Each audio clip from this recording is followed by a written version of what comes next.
इनकी आराधना में हम अपना समर्पण करें, नित्य का समर्पण करें, 365 दिनों का समर्पण करें। इसी आस्था और विश्वास के कारण यह देश में इतना बड़ा काम हो रहा है। और देश के अंदर जो ये संकट आ रहे हैं, आपत्तियां आ रही है, विपत्तियां आ रही है, घुसपैठ हो रहा है, आतंकवाद हो रहा है, इस पर लड़ने के लिए जो समाज के बंधुकी वहां की माताएं हैं, तो इसी मार्ग के कारण, इसी से ये राष्ट्र संभव है। आगे का समाज को करेंगे, शायद हमारा सही भूमिका है, सही योगदान है, या हो सकेगा।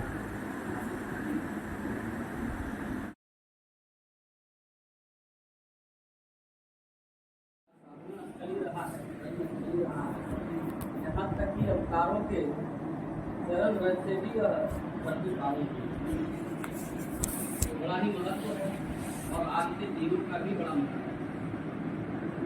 और आप लोगों के बीच बोलना तो और कठिन, क्योंकि जिस काम को कर रहे हैं आप, वो जीवन जी रहे हैं, और वो व्यक्ति दूसरा कोई करे, थोड़ा कठिन तो होगा, लेकिन फिर भी दायित्व होता है, जागरूकता होता है।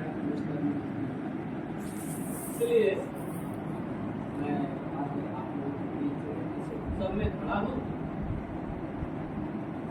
सचमुच में गुरु की महिमा का जैसा वर्णन किया,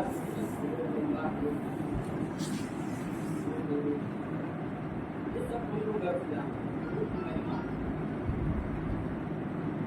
के बिना कुछ नहीं हो सकता। व्यक्ति जो है ज्ञान बन जाएगा, अंधकार में रहेगा, उसको कोई ज्ञान की कोई दृष्टि उसको नहीं मिल पाएगी, जीवन ही उसका नारकीय हो जाएगा अगर उसको ज्ञान प्राप्त नहीं। और वह देने का काम वो गुरु करता है। अपना देश जो है, आपको आवाज आ रही है ना? जी आ रही है। कभी कुछ आवाज जाता है तो नहीं, आवाज आ रही है। तो अपना देश बहुत पुरातन है और सनातन है। तो हमारे यहाँ यह परंपरा अनादिकाल से चली आ रही है। हम सब जानते हैं गुरुकुल की व्यवस्थाएं थी, प्रत्येक व्यक्ति को ज्ञानवान बनाना, पुरुषार्थवान बनाना, अपने आदर्शों और नीतियों के प्रति समर्पण का भाव जगाना, यह गुरुकुल का काम। कोई वार्षिक परीक्षा, अर्धवार्षिक परीक्षा तो वहां ली नहीं जाती। आचरण और व्यवहार से जो हम देना चाहते थे समाज जीवन में, हमको क्या क्या करना है, वो उसके अंदर पूरा आ जाए व्यवहारिक रूप से, यह परंपरा थी। क्योंकि वो समाज में जाएगा, समाज के बीच काम करेगा, ज्ञान नहीं रहा या अधूरा ज्ञान रहा तो गुरु की बदनामी होगी। यह सोच करके जब तक उसके अंदर एक पूर्णता की प्राप्ति, अपने ज्ञान संबंधी जो उनको एक सिलेबस जिसको कहते हैं, एक समाज जीवन में एक ऐसे प्रतिष्ठित नागरिक के रूप में तैयार करके भेजना, यह काम होता था। और यह जो है होने के कारण जब शिक्षाएं पूर्ण होती थी, दीक्षांत होता था, तो दक्षिणा का भी समर्पण होता था। बिल्कुल तो चलता ऐसे ही था, कोई मासिक तो नहीं जैसे आज है। तो उस समय तो वो चलता था, चाहे तो वो विद्यार्थी कर्मचारी का लाता था, वो जो भिक्षाटन करे या जो उनकी शिक्षा पूर्ण होने के बाद छोड़ दीजिए,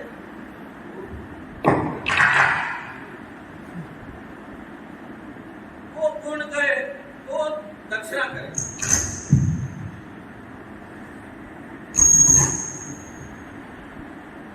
जैसे जब राजा दशरथ है गुरुकुल में अपने चारों पुत्र को भेजते हैं, तो पहले ही उनको ज्ञान देते हैं कि भाई गुरुकुल जा रहे हो, तुम्हारा व्यवहार एक समान जो शिक्षार्थी वहां है उसके जैसा होना चाहिए।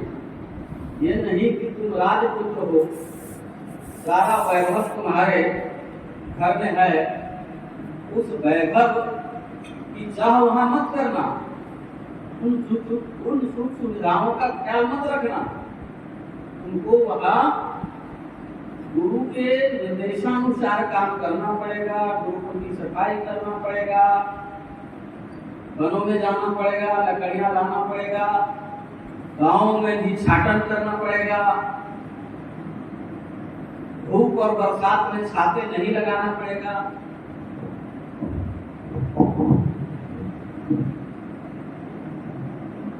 तो इस प्रकार के एक ज्ञान देकर के भेजते हैं ताकि वो उस राज परिवार का भी बदनामी नहीं हो, गुरुकुल की मर्यादा नहीं नष्ट हो।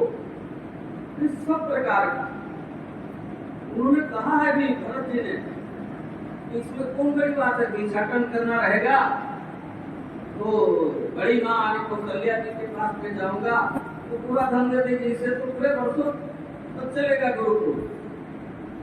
तो उन्होंने कहा कि नहीं नहीं, महाराज बोलते हैं नहीं, अपने घरों में भिक्षाटन नहीं करना है, उनको दूसरे घरों में जाना है। ये क्या था, जीवन का अनुभव प्राप्त करने का ये सारा संसाधन था।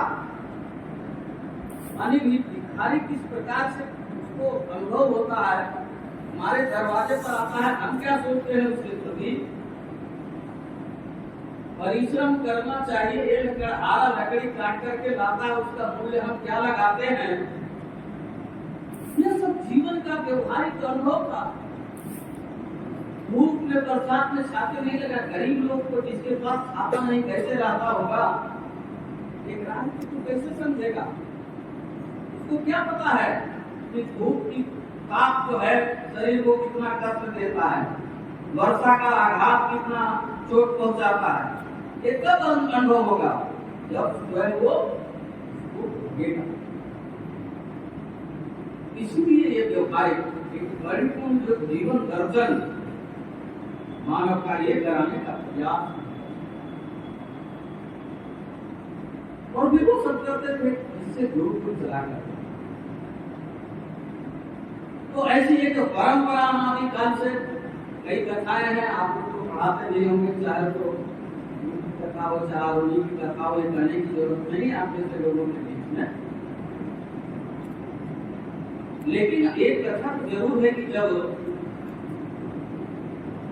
शिवाजी को समर्थ गुरु रामदास ने, उस समय ये स्थिति थी देश की कि कोई टीका नहीं लगाता था, कोई शिखा नहीं रखता था, कोई जनेऊ नहीं रखता था, कोई भगवान का नाम भी नहीं लेता था, घरों में भी नहीं लेता था, मंदिर तो मस्जिद ऐसी। और वह परिस्थिति थी, और उस परिस्थिति में समर्थ रामदास ने जो नेतृत्व किया है शिवाजी का, हम लोग भी उसी कड़ी में हैं। उन्होंने कहा शेरनी का दूध लाने के लिए मंगा क्यों रखना, अब बताइए शेरनी का दूध का क्या उपयोग। लेकिन ये था कि इस हिंदू राष्ट्र को अगर बचाना है तो खतरों से खेलना पड़ेगा, सिंह से भी लड़ना पड़ेगा, जान को जोखिम में डालना पड़ेगा। मैं रहूं या न रहूं, यह धर्म और देश रहना चाहिए। हमारे जो नीति है और जो आदर्श है, हमारी जो परंपरा है, संस्कृति है, वो बचनी चाहिए। इसलिए एक साहस का, ताकत का, पुरुषार्थ की परीक्षा थी, और उसमें शिवाजी ने सब हुआ। ऐसे लाए क्या कि बात था, लेकिन इस साहस ताकत की परीक्षा में सफल हुए। और एक एक जगह जगह वो तो समर्थ रामदास जी मंदिर बनाए थे बजरंग बली के निर्माण में। वहां एक एक पुजारी जैसे गुप्तचर के रूप में वहां पर रखते थे। कहां से मुगल सेना चली है, उसकी सेना कितनी है, उसके हथियार क्या क्या हैं, ये तुरंत सूचना दूसरे को मिलती थी, दूसरा मित्रों के शिवाजी की बात वो स्थिति थी कि भगवान का नाम नहीं लेता था, कहता था दिल्ली करो जगदीशपुर, दिल्ली के गति पर बैठा हुआ बादशाह ही भगवान है, उसके इच्छा के बिना कुछ नहीं हो सकता। इसलिए अगर हम दूसरी इच्छा नहीं अगर होगा तो शायद हमको प्राण से हाथ धोना पड़ेगा। इस डर से कोई भगवान खाली नहीं। इसलिए वातावरण कैसा कहा जाता है, काशी की कला जाती मथुरा मंदिर होती शिवाजी न होते तो सुन्नत होती। उस परिस्थिति में भी गुरु के निर्देशानुसार राज्य स्थापित करना है तो उनको हिंदू राज्य स्थापित करना है। इसके लिए चाहे जितना भी कष्ट उठाना पड़े, संघर्ष करना पड़े, मान और अपमान जितना झेलना पड़े वो करना पड़ेगा। नहीं तो जब काम लड़ने के लिए चला पड़ेगा ना आप लोग, तो पूजा भगवान के मंदिर को नष्ट किया है, गांव के गांव जलाया है, अन्य देवताओं को भी मंदिर को नष्ट किया है, धर्म को काटा है कि बबुआ करके शिवाजी उस दुर्ग से बाहर आएगा, मैदान में आएगा। जानते थे कि उनकी सेना बहुत छोटी है, शिवाजी आएगा तो पकड़ा जाएगा। लेकिन सारा अपमान तो शिवाजी से है, इसको बर्दाश्त नहीं कर सकते थे। वो सारा जो उनकी आराध्य थी पूजा भगवान तो के बच्चे होते मानो को मांस ऐसे हिंदू समाज का जो विरोध करता हुआ लेकिन देश बचाना है, हमको धर्म बचाना है, हिंदू राज्य स्थापित करना है तो सही काम क्या होगा? अगर मैं खावा देश में आकर के मैं युद्ध भूमि में चला गया, आमने सामने का युद्ध किया, शायद हमारे से ठीक नहीं पाए, जान मां की हानि हो जाए, तो यह जो स्वप्न है यह पूरा रह जाएगा। और इसलिए उन्होंने उसको खींच करके महल के अंदर बुलाया था। यह भाव है इस राष्ट्र निर्माण में जो हमको गुरु ने कहा है उसकी पूर्ति कैसे होगी? चाहे हमको जितना अपना देना पड़े डिजाइन प्राप्त हमको करना है, उसके लिए क्या क्या हो सकता है? माँ की काल से हमारे यहाँ गुरु और शिष्य की एक महान परंपरा, जैसा गीत में उन्होंने गाया तो हमको लगता है वर्ग की महिमा करने की वर्ग की सारा उसमें आ गया। उससे हमको अगर देखेंगे तो क्या है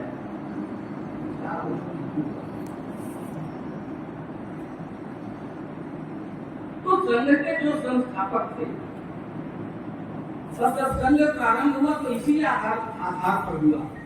वह जो भारत की जो नीति है, जो आदर्श है, जो परंपरा है, जो संस्कृति है, स्थापित कैसे किया जाए? जो एक स्वाभिमान शून्य समाज हो गया है, उसके अंदर फिर से कैसे पुरुषार्थ जगाया जाए? और यह जो हिंदू राष्ट्र है उसका एक स्वरूप समाज के सामने कैसे आ रहा है, इस चिंतन के कारण प्रारंभ कौन क्रांतिकारी थे, लड़ करके भी देखा था, सशस्त्र संघर्ष भी किया कांग्रेसों से, लेकिन लगा कि यह दीर्घकालीन समाधान नहीं है।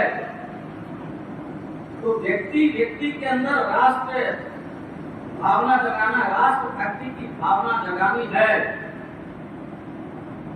वो जो हमारे आदर्श है उसको अपने लक्ष्य ध्येय मान करके हमको आगे बढ़ना पड़ेगा।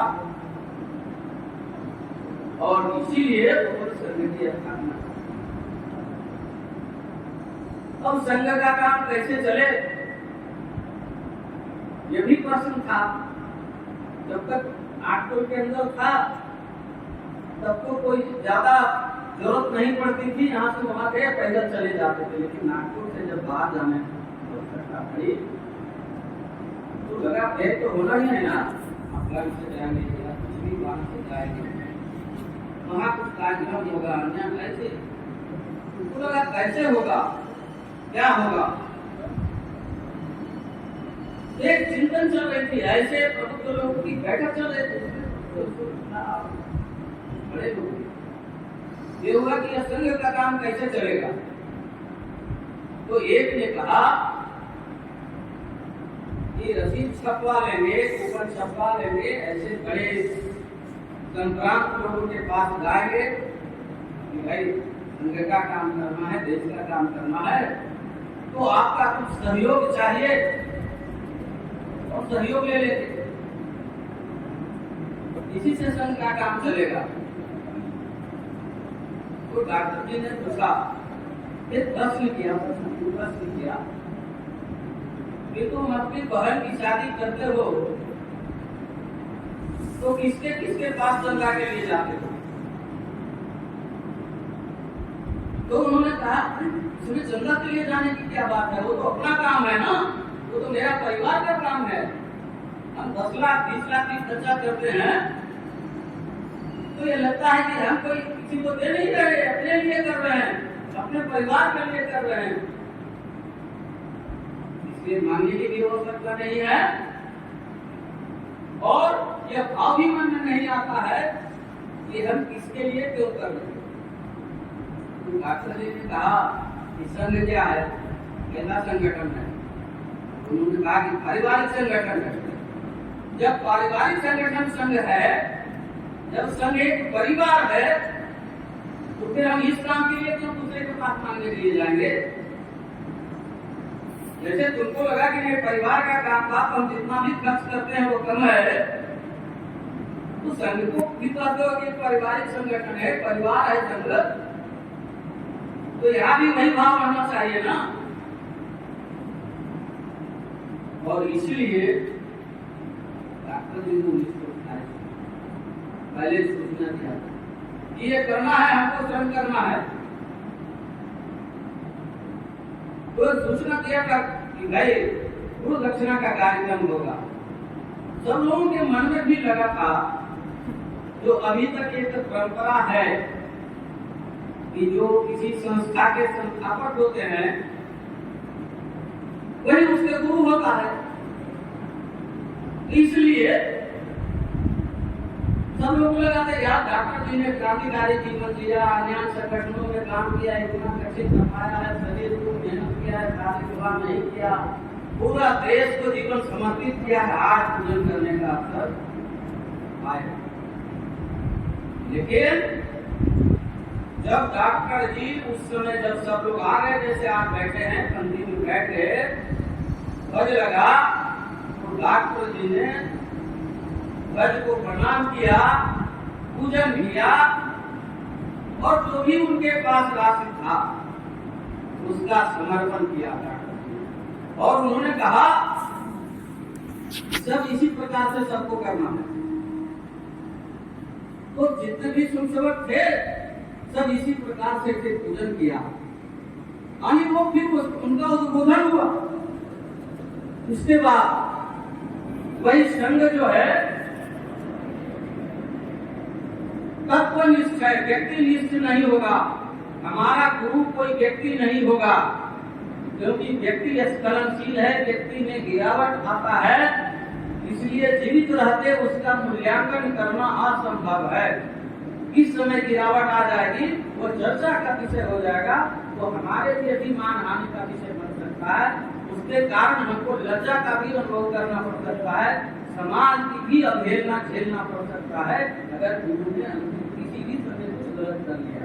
आज आपके समय में उदाहरण है, आसाराम बापू का हो, राम कहीं का हो, भोला बाबा 130 लोगों को लेकर के चले, तो यह स्थिति इतना शिष्य है उनका, लाखों लाख है, कैसा तुम्हारा घात हुआ होगा उसके हृदय पर, वो कह भी नहीं सकता कि हमारे गुरु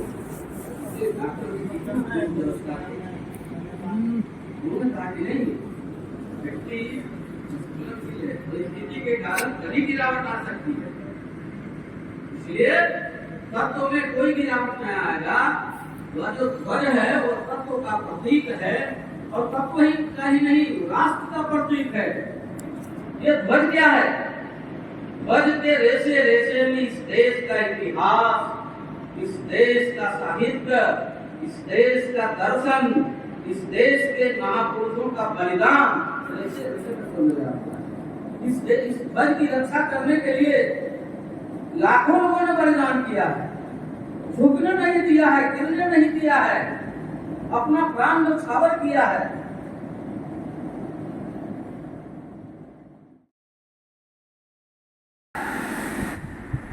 इसके अंदर कोई कमी नहीं आएगी। ये हमेशा हमको उत्साह और प्रेरणा देता रहेगा। ये और उस दिन से ऐसे हम गुरु के रूप में करेंगे अपनी पूजा। आज आषाढ़ पूर्णिमा है, वो कल है, आज है तो कल है, लेकिन इस पूर्णिमा को ही व्यास पूर्णिमा भी कहते हैं। कहते हैं वेद व्यास जी का जन्म भी इसी दिन हुआ था। ऐसे तो उनका देव पर जन्म हुआ था काला से व्याकरण नाम, लेकिन वेदों का कहते हैं संग्रह भी इसी दिन उन्होंने किया। इसलिए उनका नाम भी वेद के साथ विवाह किया। तो ऐसा एक इतिहास है आज के दिन में। चातुर्मास के लिए भी ज्ञान अर्जन के लिए, चातुर्मास में बरसात के दिनों में हम परिव्राजक की भूमिका में नहीं रह सकते हैं, जा नहीं सकते हैं। कहीं नदी है, नाला है, आज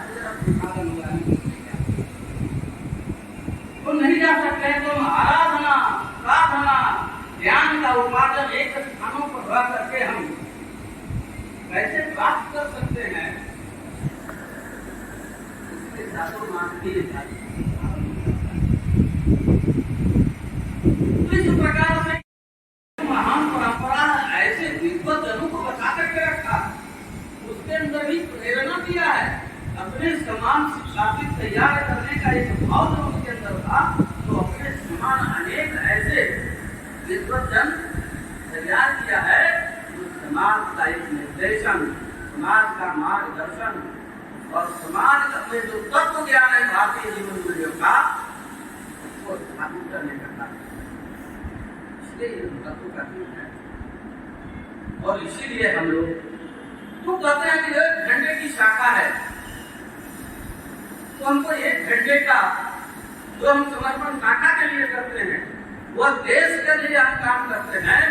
वह समय और उसका श्रम और श्रम में जो कुछ प्राप्त होता है उस 1 घंटे का, वो देश के लिए लगना चाहिए।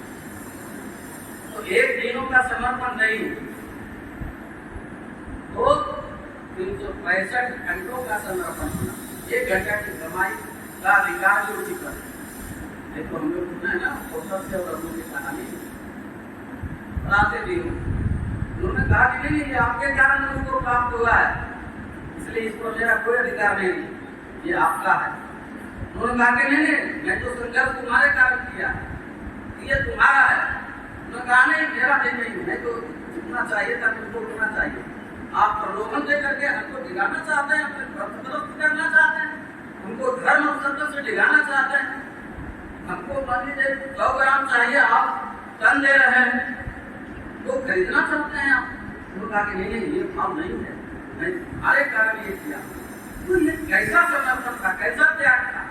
ये भी लेने के लिए तैयार नहीं, वो भी लेने के लिए तैयार।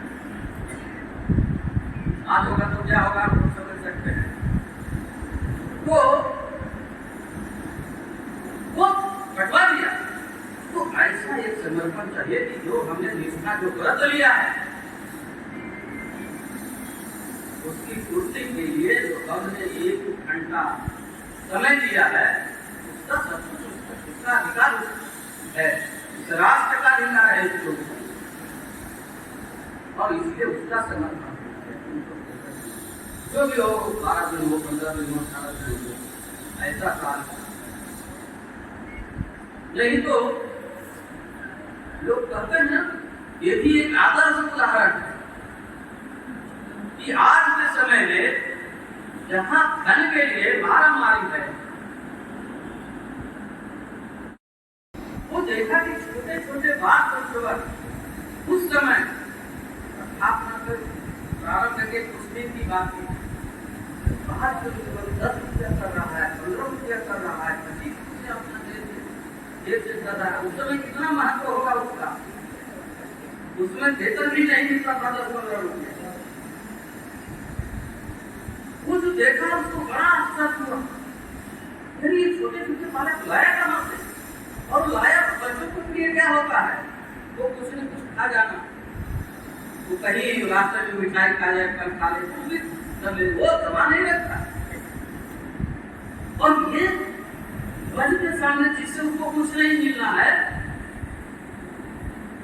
और ये समर्पण कर रहा है।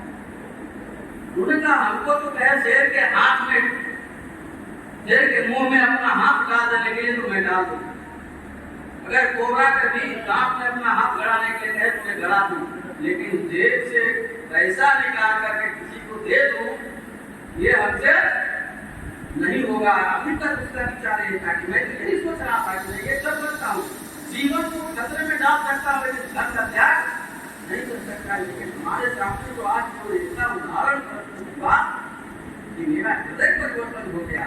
ये छोटे छोटे बालक के अंदर इतना राष्ट्र भाव कैसे जगा, इतना समर्पण का भाव कैसे जगा, कहाँ से प्रेरणा मिली, कौन सी शक्ति जो है इसके अंदर समाहित हुई जो इतना बड़ा ये समर्पण कर रहा है।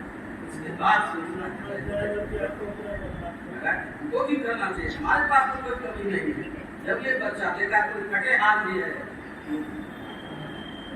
इसी प्रकार से अभी हम पूरे देश के देखेंगे ना, अभी एक अगर पूरे आंकड़ा डाटा मंगाएंगे तो कई ऐसे स्वयंसेवक जो 2 महीना पहले से पेपर बेचना शुरू करता है, विद्यार्थी है, पढ़ाई करता है, दिन रात दक्षिणा करना है, कतरों से ज्यादा करना है, हम किसी से पीछे नहीं रहे, तो 2 महीना पेपर बेचेगा।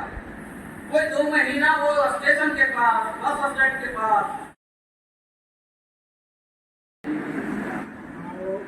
अभी मैं हिंदी आदमी में कहा है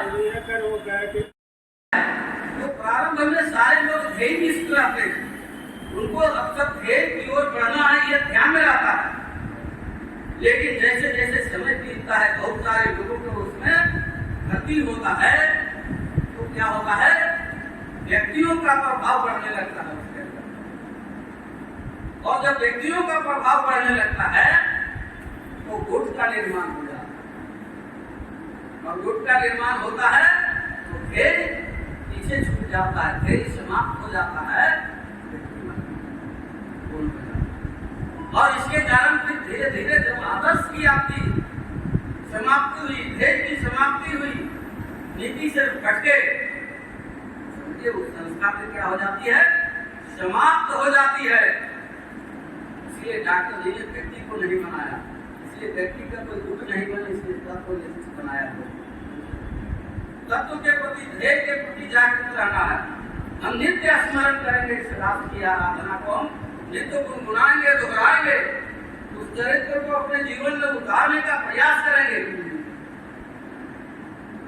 यह है देश, यह है समर्पण, यह है ध्येय निष्ठा। तो संज्ञा यानी राष्ट्र, और यानी राष्ट्र, तो हम राष्ट्र के लिए कर रहे हैं, वृद्धि कर रहे हैं, तो देश के लिए कर रहे हैं। बड़ा सुंदर, अभी मैं पढ़ रहा था, उन्होंने लिखा है कि त्याग और समर्पण में क्या अंतर है।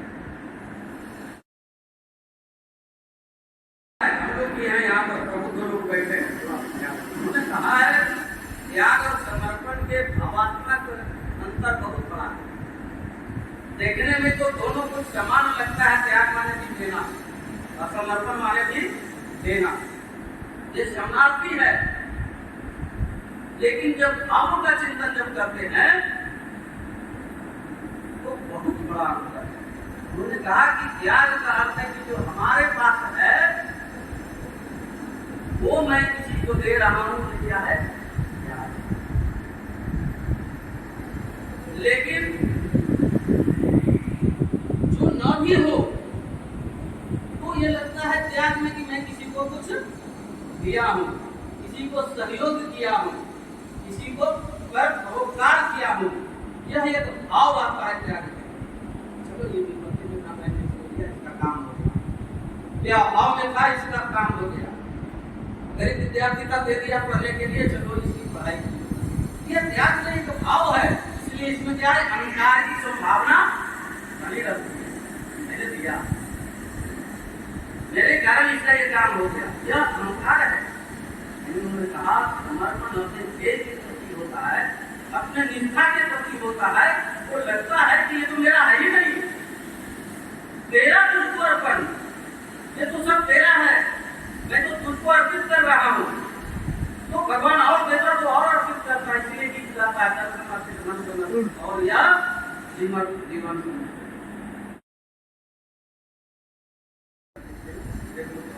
और भी देने की इच्छा रखी, उसके अंदर क्या होगा? अहंकार, क्योंकि वह समर्पण है, निष्ठा का समर्पण है,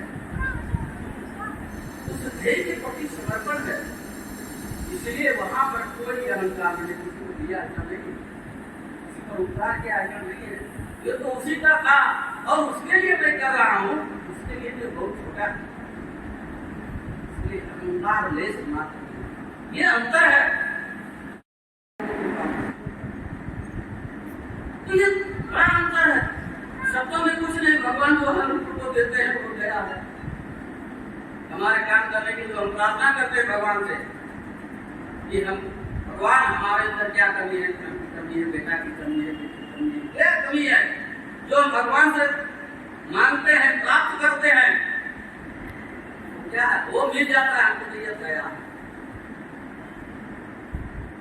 लेकिन भगवान से विनती भी कर रहे हैं, प्रार्थना भी कर रहे हैं, लेकिन जो मांग रहे हैं वो नहीं मिल रहा है, दूसरा मिल रहा है, तो कष्ट कारक भी हमको हो सकता है। लेकिन आगे चल करके वही जो है कहते हैं कि जाते हैं आज लगे जो दंड वही कल पुरस्कार बन जाता है। आज थोड़ा कष्ट हुआ लेकिन वो आगे दे गए, कालीन उसको सुख समृद्धि की प्राप्ति होती है। यह जो प्राप्ति होती है भगवान जो चाह रहा उसको न दे करके ऐसा देता है कि आगे चल करके उसको समृद्धि और सुख की प्राप्ति हो, यह है कृपा। ये भगवान की कृपा है, क्योंकि आप तो चाह नहीं रहे थे वो, लेकिन भगवान ने वो दिया। नारद जी की कथा है ना, सुंदर लड़की को प्राप्त करने के भगवान से मांगने के लिए गया था ना कि सुंदर रूप दीजिए ताकि वो गले में हमारी माला डाल दे, लेकिन भगवान रूप क्या दे दिए उसको? भगवान विष्णु ने बंदर कर दिया। अब जब वो देखा कि भगवान ही स्वयं आए वहां सुंदर युवक के रूप में, तो माला उनके गले में डाल दी। वो कहानी सब जानते हैं, मैं तो भाव से पुकारा। अब वो जब उनको पता चला, नारद जी उछल रहे थे इधर उधर, तो बाकी लोगों ने कहा कि भाई अरे अपना बेटा भी देखो, उस समय तो दर्पण नहीं था ना तालाब में पानी में, तो देखो। जब देखे तो पूरा क्रोधित हो गया, भगवान को जो नहीं कहना वो कहने लगा कि तुम हमेशा छल करते हो। समुद्र मंथन हुआ तो विष निकला तो तुम शंकर को दे दिया पीने के, लक्ष्मी निकली तो तुम अपने प्राप्त कर दिया, रत्न निकला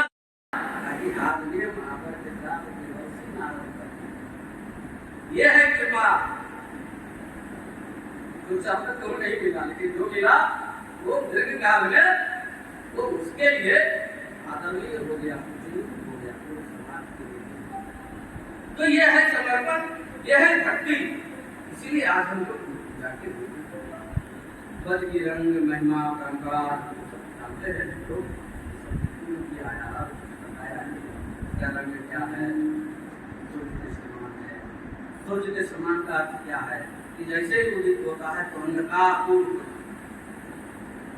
उसी प्रकार से ये सूर्य के साथ ही जो अज्ञान रूपी अंधकार है इसके छत्र छाया नहीं, जो ज्ञान रूपी प्रकाश है, राष्ट्रीयता है, धर्म है, सत्य है, आत्म है, वो उनको प्राप्त है। यह यज्ञ की हमारी धर्म के समान जो उसका है वो क्या है? ऐसे जो शेष पदार्थ रहते हैं वो सबको जला करके जो वो छोड़ता है वो वातावरण को शुद्ध कर देता है, पवित्र कर देता है, मानव के लिए उपयोगी हो जाता है, जीवन आदर्श है, मन ही पवित्र है। तो ये समान समर्पण कैसा चाहिए, कैसा कहानी तो लगा है बड़ा प्यार करने की पत्नी की रुक्मिणी की और गोपियां थी, तो भगवान को लगा कि भाई देखा जाए, परीक्षा लिया जाए कि क्या है, सचमुच में सही प्रेम है कहीं दिखावा है। तो एक बार भगवान कृष्ण बीमार पड़े और बीमार ऐसा पड़े कि कई बैल आए चिकित्सा के लिए, वो ठीक ही नहीं। तो उन्होंने कहा कि प्रभु इतना बैग आ रहा है, सभी एक से एक डॉक्टर आ रहे हैं, सभी जाने माने चिकित्सक है वो आ रहे हैं, आपकी बीमारी नहीं ठीक हो रही है, आपको कुछ लगता है तो आप कुछ बताइए कैसे। तो उन्होंने कहा कि भाई ये बीमारी ऐसे कुछ ठीक नहीं है, मेरा या अगर हमारी पतली वो चरण धूल दे देती है तो शायद उससे ठीक है। बुराई कौन बड़ी बात है?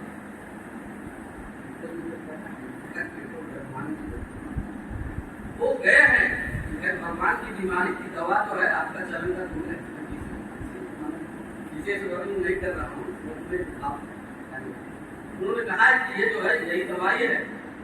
वो कह रहे हैं ये आप क्या कह रहे हैं, हम अपने स्वामी को अपना चरण धूल देंगे, ये नरक और नरक में हमको जाना पड़ेगा, ये बात कौन लेगा, इससे बात ही कोई बात होगा क्या? इसलिए मैं देने से ही सब इनकार करते हैं। ऐसा करो दवाई तो वही है, नहीं दिया तो ठीक कैसे होगा? ठीक तो उसी से होगा। तो जो ऐसा तुम गोपी के पास जाओ, गोपियों के पास जाओ, सुनाए हैं जैसा। तो गोपियां जो है सारे गोपियां वहां पर आ गई, उन्होंने कहा कि उनकी दवाई है आपके चरण का धूल, और ये नहीं मिलेगा तो भगवान बचेंगे नहीं। लेकिन चरण वो आप भी लगा रहे हैं कि चरण धूल देने में बड़ा पाप भी लगेगा, नरक भी जाना पड़ सकता है। कहते हैं सारी गोपियां इसकी बिना चिंता किए हुए पैर फैला दिया है और कहा वो दिखा दो चादर, जितना लेना है ले लो, हमको 100 जन्मों तक नरक में रहना पड़े तो रहेंगे, लेकिन भगवान को ठीक रहना, कृष्ण को ठीक होना चाहिए, हमको कई जन्म नरक मिलेगा इसकी परवाह नहीं है। कृष्ण का ठीक रहना ये है समर्पण, कोई चिंता नहीं, हमको नरक मिलेगा। इस प्रकार से ये जो हम आज दक्षिणा के कार्यक्रम में हमारा समर्पण कैसा होना चाहिए, मैं रहूं या ना रहूं, देश रहना चाहिए और देश में काम करना चाहिए, तो यह आवश्यकता का विषय है। आवश्यकता का विषय तो है ही, आवश्यकता का भी विषय है। आज जो अखिल भारतीय स्वरूप संगठनों का होता जा रहा है, उसमें होने वाले सब प्रकार के गैर संघ, किसी के पास में चंदा मांगता है सालों में, या कुछ करता है, संघ काम चलाने के लिए यही मांग है। इनकी आराधना में हम अपना समर्पण करें, नित्य का समर्पण करें, उनको इसी आस्था और विश्वास के कारण यह देश में इतना बड़ा काम हो रहा है। और देश के अंदर जो ये संकट आ रहे हैं, आपत्तियां आ रही है, विपत्तियां आ रही है, घुसपैठ हो रहा है, आतंकवाद हो रहा है, इस पर लड़ने के लिए जो समाज के बंधुओं वहां की काम कर रहे हैं, तो इसी मार्ग के कारण, इसी से ये राष्ट्र है। आगे का